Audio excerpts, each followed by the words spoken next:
suka gosipin orang akan digosipi juga sama orang. Kenapa dikatakan begitu? Karena dalam Galatia pasal 5 dikatakan Allah itu tidak sesat. Apa yang kamu tanam itu yang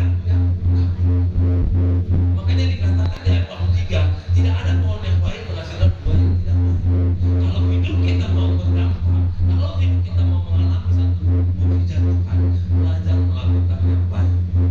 Katakan kiri kanan yang lakukan yang baik. Lakukan yang baik. Kenapa saya katakan begitu? Mohon maaf, terutama sebagai role model contoh harus bisa melakukan yang baik. Terutama mohon maaf terkhusus bagi orang tua. Bukan harta yang banyak, bukan harta yang berlimpah yang harus diwariskan kepada anak. Salah kalau misalnya begitu. Yang perlu diwariskan kepada anak adalah iman yang teguh. Mengapa saya katakan begitu? Kalau iman yang teguh, Bapak Ibu, kemanapun dia melangkah, Bapak Ibu lapar. Kami punya anak mama kami ada. Waktu saya tumbuh dalam Tuhan, hidup saya nggak benar. Kenapa nggak benar? Karena nggak teguh di dalam Tuhan.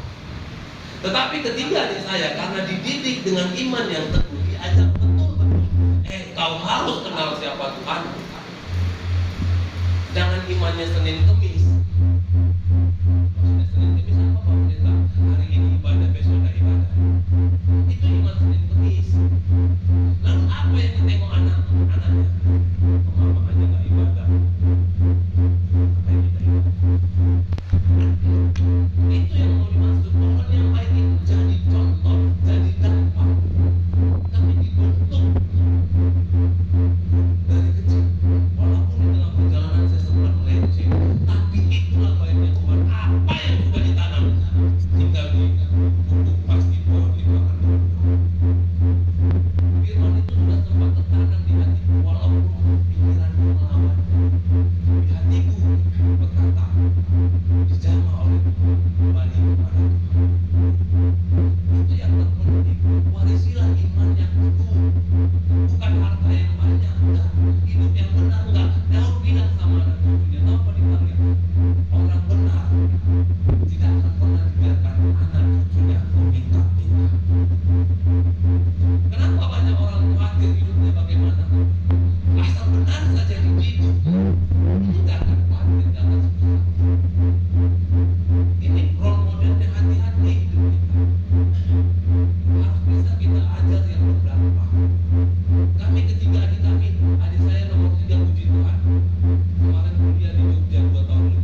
langsung dia ber. Wah selamat, puji Tuhan, selamat dulu saya ucapkan kepada anaknya ya tante, ya kak. Jadi saya minta tolong nanti anak saya dibimbing di sana ya. Di apa namanya? Mungkin akan membantu pelayanan selama di sana. Bimbinglah dia seperti anak. Dengan senang hati kami bimbing. Itu yang perlu kita perhatikan, itu yang perlu diwariskan. Pohon yang baik. Mungkin kita berkata sia-sia nggak dulu mama saya waktu sekolah kita? Enggak sia-sia. Enak nggak waktu zaman dia sekolah kita digembleng dia. Sama kayak saya dulu digembleng, lebih parah lagi mama saya. Tapi waktu dia mau rela hatinya dibentuk oleh Tuhan. Hubungan itu diajar kita bagaimana membangun komunikasi dengan orang lain, bagaimana dengan bersikap, sehingga kemanapun kita melangkah, mujizat Tuhan nyata. Baru pulang mama saya dari Kuala Lumpur, berangkat pulangnya jam 11 malam. Aku bilang kurang kerjaan aja mama ini di tiket jam 11 malam. Yang saya khawatirkan tahu apa Bapak Ibu? Waktu nunggu pesawatnya berangkat, dia tertidur di bandara.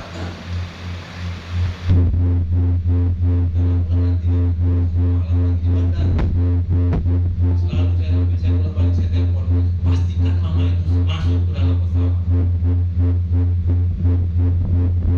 Tapi itulah puji Tuhan, Tuhan itu baik, dikirimkannya tiap di bandara ketemu orang. Itu bukan karena kita yang hebat, enggak,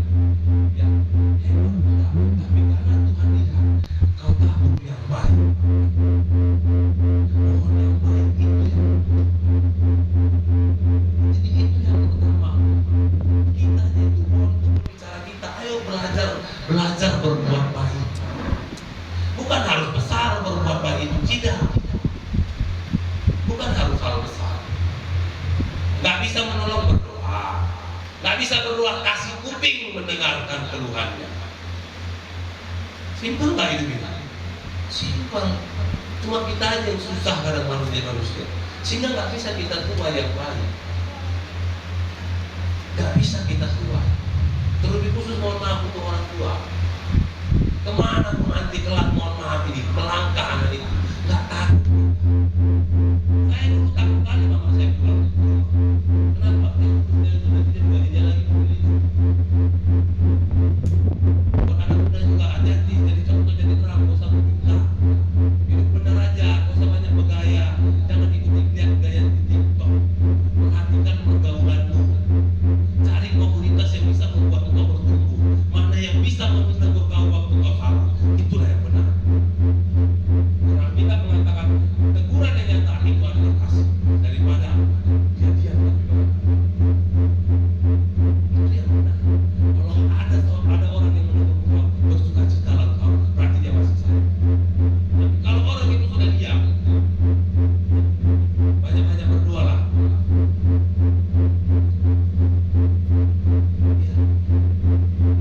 Perhatikan komunitasnya mana yang bisa membangun. Saya punya banyak teman ini untuk hibur mama saya tahu. Dari Sabang sampai Merauke pasti saya punya teman. Tapi tidak semua saya berteman.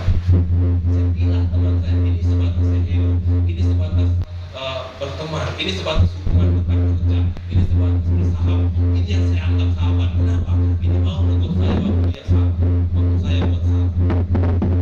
Jangan orang yang tegur kita musuhi. Jangan kali dia ditegur. Bersuka cita lah engkau kalau masih ada orang yang menegur kita. Ya, buat anak-anak muda bersuka cita. Jangan sombong. Banyak. Saya bilang banyak teman saya pergi. Dia pergi. Kalau pergi kami kemana kan jumpa. Ya bang. Dari yang level bawah sampai lihat batasan. Tapi itu tadi, ini layak untuk jadi teman, ini layak untuk jadi sahabat. Mana yang membangun iman itu? Begitu juga dengan kaum ibu. Kalau berkawan hanya untuk ya kan si anu si B ini dia orang betis itu besar sebelah segini, merasa sakit pula dia kan? Kita doakan ada sakit yang masih kita berdoa. Itu yang benar sih. Jadi pohon yang baik bukan sebenarnya.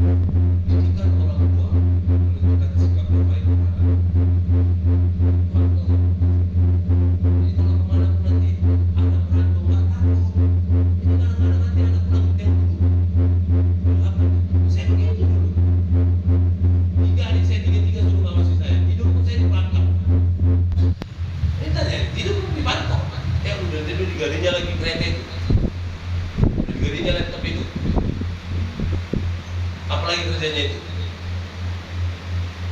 Tapi kalau kita benar di dalam Tuhan, hidup kita benar di dalam Tuhan, hati kita benar, apa yang kamu tanam itu yang akan kamu tuai. Amin. Amen.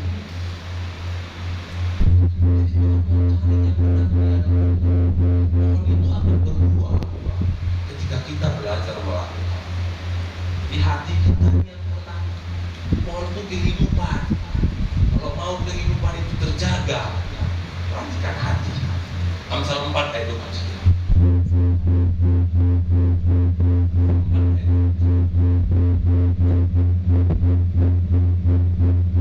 Jagalah hatimu dengan segala kewaspadaan, karena dari situlah terpancar kunci kehidupan, kunci kita menerima jawaban doa, kunci kita melihat mujizat Tuhan adalah hati. Ada banyak orang tidak bisa melihat jawaban doa karena sakit hati.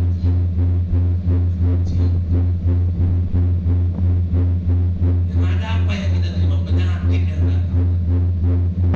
Kalau belum Tuhan mau pakai, jangan sakit hati. Kalau ada orang diberkati, jangan sakit hati, jangan iri hati.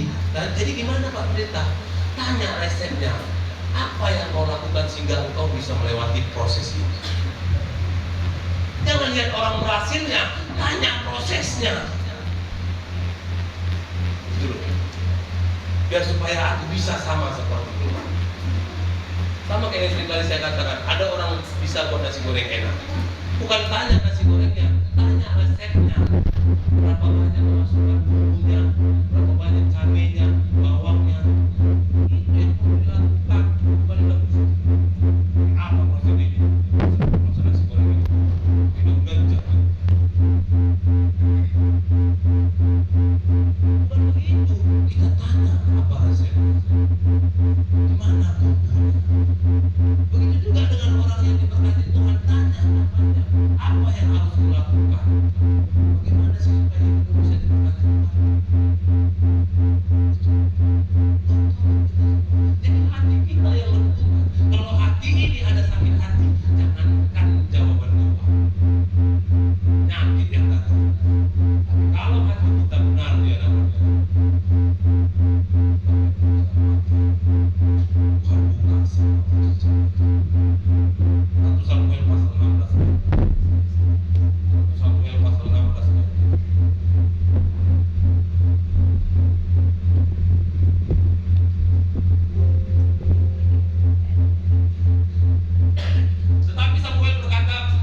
Tetapi Samuel berkata, bagaimana mungkin aku? Tetapi berfirmanlah Tuhan kepada Samuel, janganlah pandang parasnya atau perawakan yang tinggi, sebab aku telah menolaknya. Bukan yang dilihat manusia yang dilihat Tuhan. Manusia melihat apa yang di depan mata, tetapi Tuhan melihat. Kalau mau pohon itu berbuah, kalau mau hidup kita diberkati Tuhan, lihat. Jangan lihat hati orang. Hati kita yang perlu kita jaga. Orang boleh sakiti kita, tapi kita jaga hati kita untuk tidak menyakiti hati orang. Ini Daud diurapi menjadi raja menggantikan Saul. Apa yang membuat Tuhan berkenan kepada Saul? Daud. Karena Tuhan bilang, manusia lihat apa yang depan mata, tetapi Tuhan hati.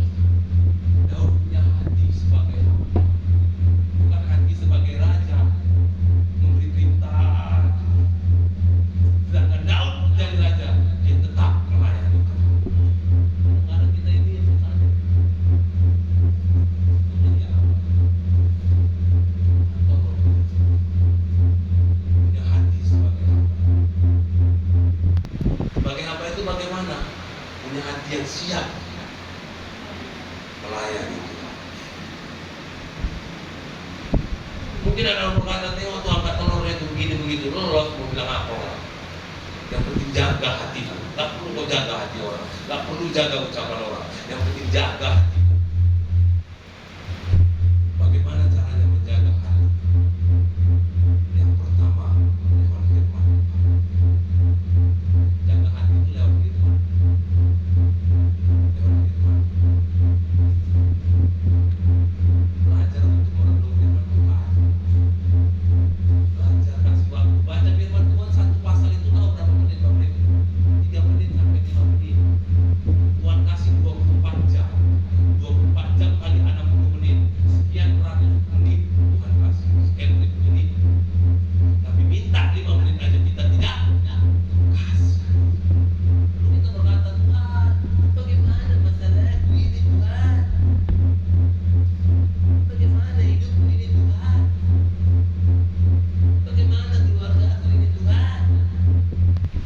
Tuhan minta 5 menit aja engkau berhitung.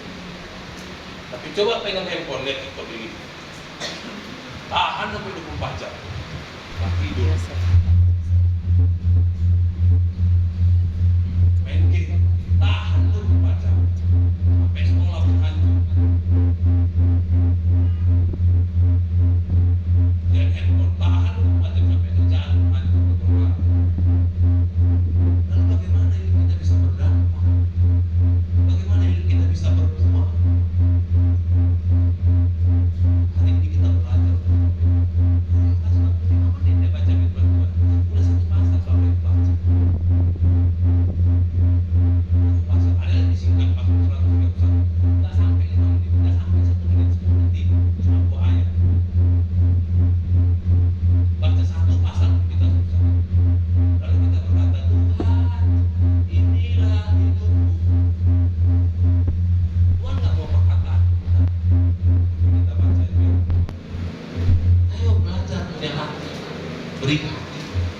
Beri hati untuk menyenangkan hati. Itu baca firman Tuhan. Simpel-simpel aja itu Bapak Ibu. Simpel-simpel aja. Tuhan tolong kita semua. Tuhan tolong. Kita belajar kali ini dari Daud.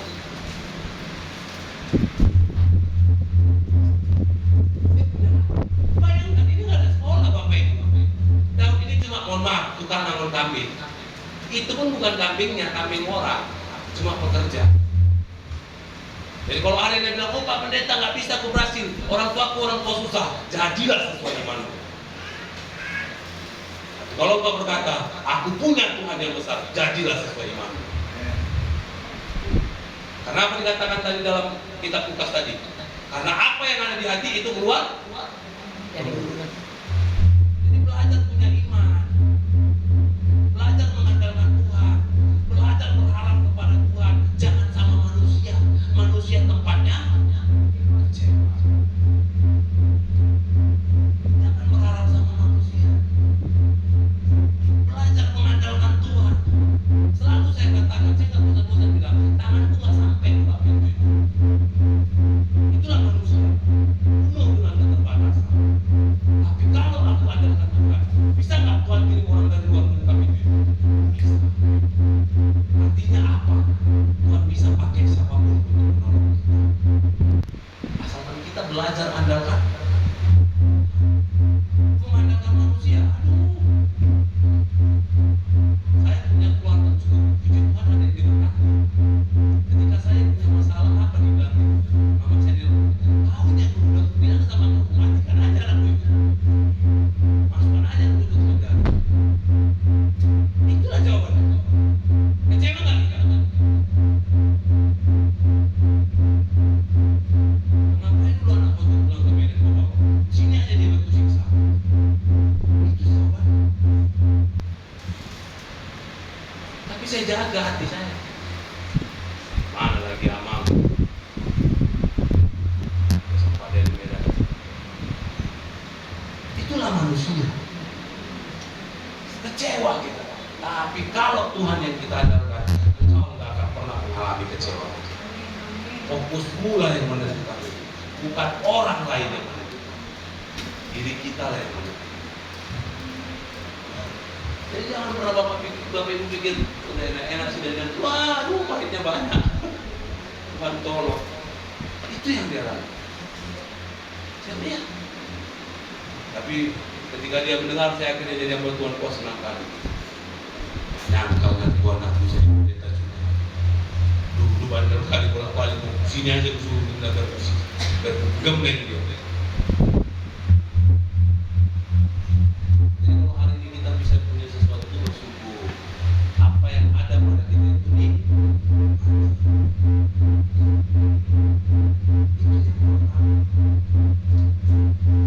Belajar tenang, jaga hati. Jaga hati itu yang pertama lewat firman Tuhan. Pohon itu kalau nggak disiram, tumbuh kemana?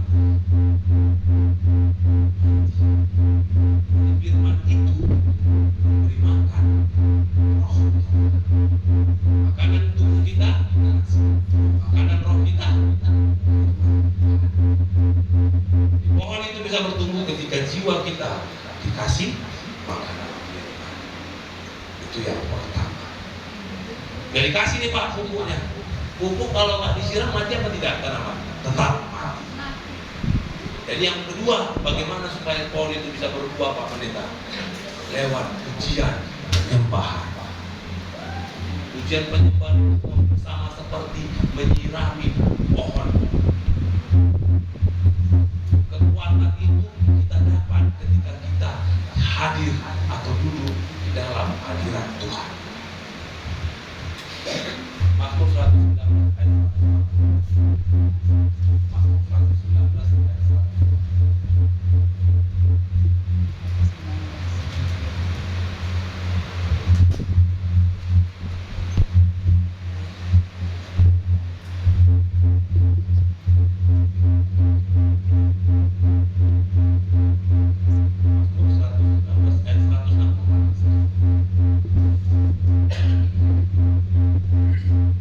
7 kali dalam sehari aku memuji-muji engkau karena hukum-hukummu yang adil. Daud bilang 7 kali sehari aku memuji Tuhan. Tahu Bapak Ibu Daud ini masalahnya banyak.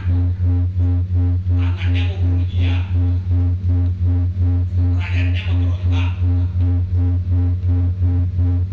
pasukannya ada yang berkhianat. Banyak kali masalahnya. Mungkin kita begitu juga. Sakit penyakit itu Pak Pendeta. Anakku bandel kali Pak Pendeta. Usahaku susah kali Pak Pendeta. Banyak masalah. Tapi apa yang Daud lakukan? 7 kali sehari aku memuji. Kita kadang-kadang nyanyi 2 lagu aja susahnya minta menjawab. Coba dengar lagu dangdut. Dengar lagu dunia. Satu jam tahan kita. Tapi coba kalian nyanyi lagu rohani 2 lagu aja. Udah muak. Memang betul kata firman Tuhan. Tempat terindah juga bawa kaki. Tidurlah. Tak bisa tidur. Tidak bisa. 7 kali sehari. Jadi ketika kita punya pergumulan, jangan sibuk kemana-mana, datangnya sama Tuhan, puji Tuhan. Mau mengawali hari, bangun pagi, 2 lagu itu paling 10 menit Bapak Ibu. Jadi lagu apa tadi yang pertama itu? Terpujilah Tuhan Yesus. Selamat pagi Bapak. Ada itu lagu dia. Selamat pagi Yesus. Selamat pagi Roh Kudus. 2 lagu aja kita nyanyikan sudah habis 10-15 menit. Udah senang kan buat buku ya Bang. Judul hati. Pagi kau udah mau menuju. Itu yang perlu diajarkan. Itu yang perlu dibangun. Supaya apa? Supaya kita bisa kuat menghadapi apapun. Sama kayak pohon tadi. Penyembahan itu adalah bagaikan kita menyiram air kepada pohon. Itu menyiram air kepada roh kita. Hidup kembali rohani kita. Orang bisa mati bukan mati tubuhnya. Orang gila itu hidup nggak jiwanya, hidup jiwanya, tapi rohnya terikat. Makanya akhirnya gila. Kenapa orang banyak stres? Karena rohnya terikat. Orang banyak yang begitu. Tapi hari ini kita belajar. Tuhan tolong kita semua. Yohanes pasal 11. Satu perikop itu tentang Lazarus dan Marta. Lazarus juga. Ada 2 contoh. Ada Marta dan Maria. Marta sama-sama mereka berdua.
datang kepada Tuhan, dia nggak tersungkur duduk ke hadapan Tuhan. Artinya apa? Dia nggak datang kepada Tuhan berdoa. Tetapi apa yang dilakukan Maria? Dia tersungkur di depan kaki Tuhan. Dia berdoa. Lanjut ayat 33. Ketika Yesus melihat Maria menangis dan juga orang-orang Yahudi yang datang bersama-sama dia, maka masyurlah hatinya, dia sangat terharu. Jadi Bapak Ibu belajar untuk menyenangkan hati Tuhan lewat penyembahan supaya apa? Supaya tergerak hati, supaya Tuhan lihat hatimu. Dia sangat terharu dan berkata, ayat 34. Di mana kan dia? Kamu palingkan, jawab mereka, Tuhan marilah dan lihatnya. Ayat 35 ini saya suka sekali ayat ini. Maka menangislah Yesus. Bayangkan Bapak Ibu, kita punya pergumulan, Yesus yang pedih melihat pergumulan kita. Yesus yang sedih lihat pergumulan kita. Dia peduli terhadap pergumulan kita. Dia jawab doa kita. Lazarus mati. Hari ini mungkin apa yang mati? Rohani kita, usaha kita, keluarga kita mati. Ayo bangun kembali menara doa. Dan ada hal yang lain. Apa yang membuat akhirnya Yesus menangis melihat Maria? Lukas 10 ayat 44. Ayat 42, Lukas 10 ayat 41.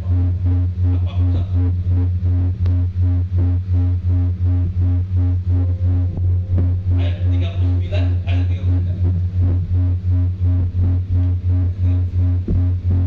Lukas 10 ayat 39. Perempuan itu mempunyai seorang saudara yang bernama Maria. Maria ini duduk dekat kaki Tuhan dan terus mendengarkan. Duduk dekat kaki Tuhan, tahu artinya ngapain Bapak Ibu? Masalah itu kecil kalau kita andalkan Tuhan. Jangan besarkan masalahnya, tapi besarkanlah Tuhannya. Yang mati aja bisa bangkit. Yang mati bisa bangkit. Apalagi masalah kita, ada yang mati sini. Mungkin usaha kita mati, Pak Pendeta. Mungkin anak kita seperti sudah orang mati. Maria lah.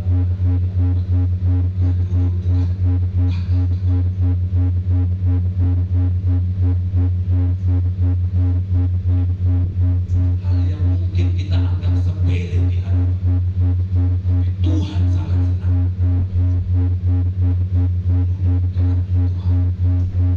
Jadi kalau ada orang yang berkata nggak bisa tidur waktu malam Pak Pendeta, usah kali aku tidur stres otak. Apa? Ada baca firman itu tidur. Kenapa jiwamu perlu dikasih makan supaya jangan berusaha hati. Rohmu perlu dikasih penyembahan supaya apa? Supaya tenang rohmu. Orang stres itu karena itu. Jiwanya, rohnya terikat, jiwanya. Kalau dia lakukan, hari ini dulu kita akan buat ayat 42 apa?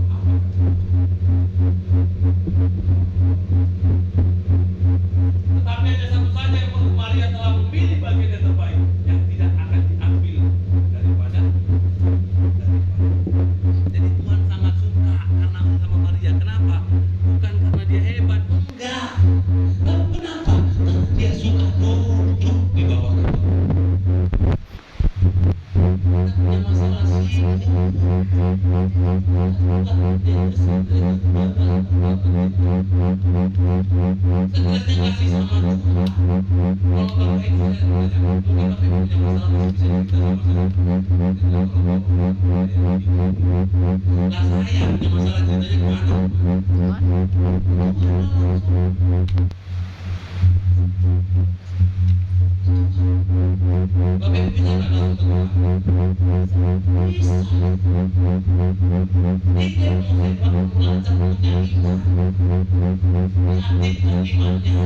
Jangan cuma disebutkan imannya, jangan dinamakan aku percaya aku diberkati, aku percaya aku rajin, aku percaya aku disembuh. Itu. Jadi ketika ucapan-ucapan yang menang, hari ini aku berkata aku sehat, hari ini aku berkata aku sembuh, hari ini aku berkata aku diberkati. Tuhan ngomong bilang Pak Pendeta, lu jauh ngomongnya. Itu kata non kambing itu. Itu bukan kambing dia, kambing orang. Jadi aja. Pelajari di dalam Tuhan. Jangan pernah batasi kuasa Tuhan dengan pemikiran kita. Pemikiran kita sendiri, kuasa Tuhan sendiri jauh besar. Ini bukan rancanganmu, bukan rancanganmu. Jalanmu bukan jalan. Jalan kita bukan jalan Tuhan. Kita berpikir 10 langkah, Yesus berpikir 1000 langkah. Tak bisa kita batasi. Tuhan tolong kita. Tempat Maria ambil bagian yang terbaik, yaitu duduk di bawah kaki Tuhan. Hari ini kalau kita punya pergumulan, ayo baca firman, duduk di bawah kaki Tuhan. Tuhan kita pasti akan berbuat. Kalau hati kita diisi oleh firman, jiwa kita diisi, dikasih penyembahan, roh kita hidup, saya pikir pikiran kita pasti akan sehat. Saya yakin pasti hidup kita pasti akan diberkati. Gelisahnya hati kita pasti berubah jadi damai sejahtera. Tolong, itu yang kedua. Biar Tuhan tolong. Kenapa saya bilang hati ini Bapak Ibu? Hati, ada semalam saya baru melayani seorang ibu. Dia punya sakit hati. Lalu saya bilang, lepaskanlah pengampunan. Kenapa saya katakan begitu? Dia nggak bilang, oh saya nggak sakit hati Pak Pendeta begitu. Enggak. Lalu saya bilang, tahu nggak hati ini apa? Laut paling dalam apa? Laut kedalamannya bisa diukur. Betul ya? Tapi hati yang bisa mengukur kedalaman hati hanya Tuhan. Nah, hati ini gudangnya penyimpanan. Kalau hati kita bersih, nggak ada alasan Tuhan untuk tidak memberkati kita. Nggak ada alasan Tuhan untuk tidak menjawab doa kita. Kalau hati kita kotor, Dia tidak akan canangkan menjawab. Dia biarkan hati itu mati.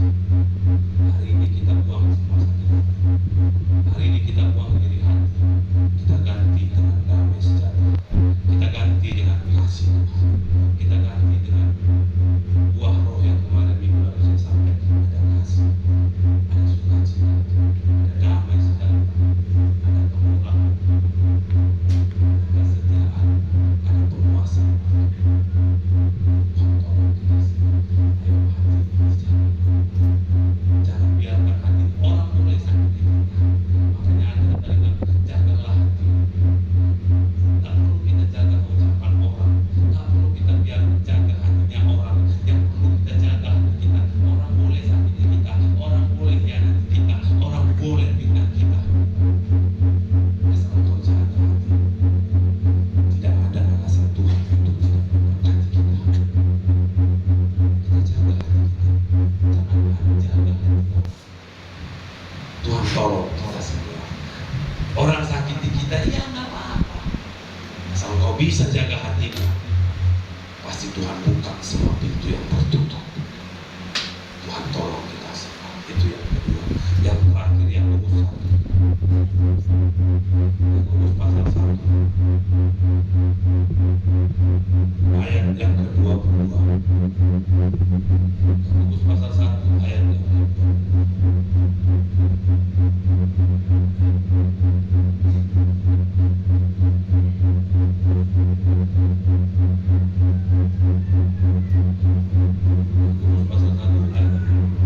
Tetapi hendaklah kamu menjadi pelaku firman dan bukan hanya pendengar saja, sebab jika demikian kamu menipu dirimu sendiri.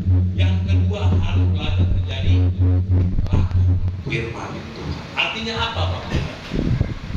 Belajar mempraktekkan firman Tuhan. Walaupun gak enak bagi dagingmu, gak enak bagi hatimu, tapi relakanlah hatimu. Kenapa saya bilang relakan?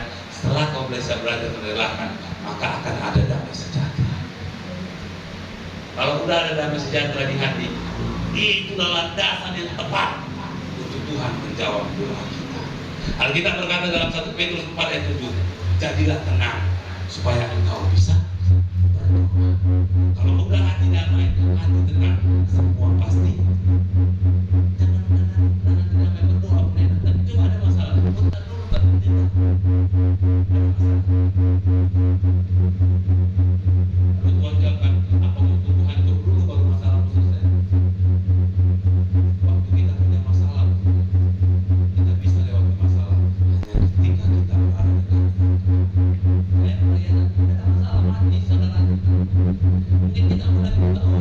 Pak Pendeta Bandel kan?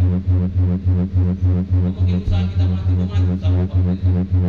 Mungkin keluarga kita, mungkin bisnis kita, mungkin pendidikan kita, mungkin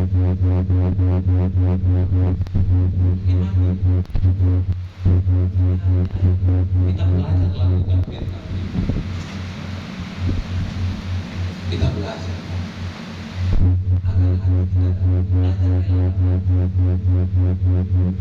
Mujizat itu bisa dilihat ketika kita belajar relakan hati. Kayak ibu yang ada di sana. Lupa ya, nggak ada lagi apa-apa. Tapi nanti dia bilang, tolong membuat dia punya genggam tepung sama sedikit minyak dalamnya. Lalu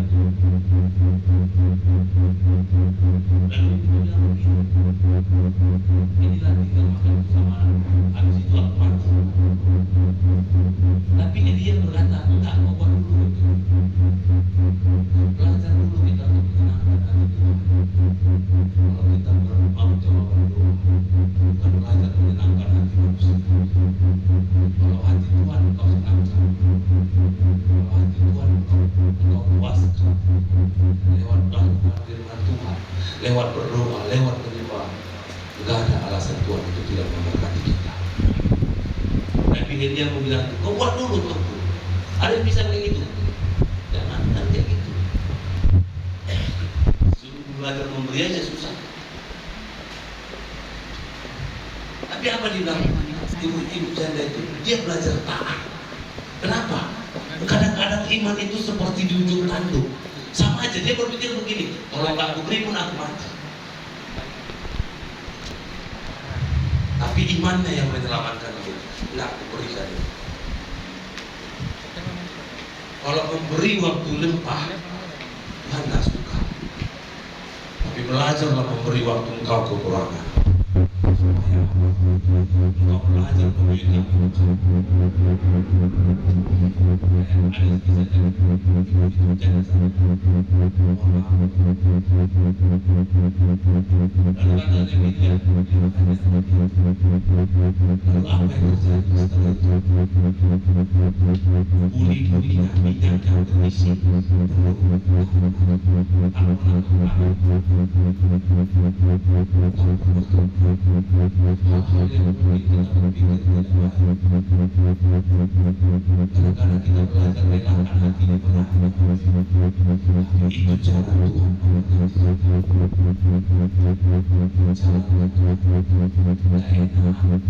Bahkan firman Tuhan tidak enak. Tapi percaya ada damai sejahtera Tuhan. Ada damai sejahtera. Ada jalan Tuhan untuk membuka berkat. Di Israel itu ada dua sungai, satu sungai Yordan, satu sungai Mati. Sungai Mati ini nggak ada ikan yang hidup, mati semua ikan. Tahu kenapa? Karena air dari laut, sungai itu tidak mengalir, bertumbuh di situ. Dia mati semua ikan dalamnya. Lalu dia masuk ke Yordan, hari ini kita belajar merelakan hati kita. Ayo saya berdoa. Kita pohon kita semua pohon yang baik, pohon yang hidup, pohon yang berbuah.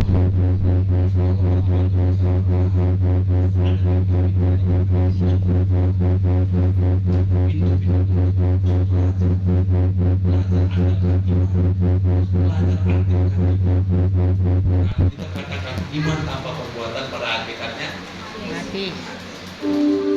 Saya mau bilang pohon yang baik itu adalah pohon yang mau bertumbuh di dalam Tuhan.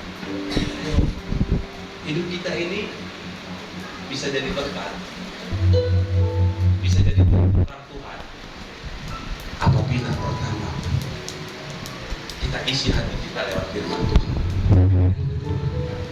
Kita jaga roh kita lewat penyembahan. Yang ketiga, Kita belajar mendengarkan Tuhan lewat melakukan firman Tuhan. Tuhan Yesus menolong kita. Tuhan Yesus berkati kita semua. Saya udah tidak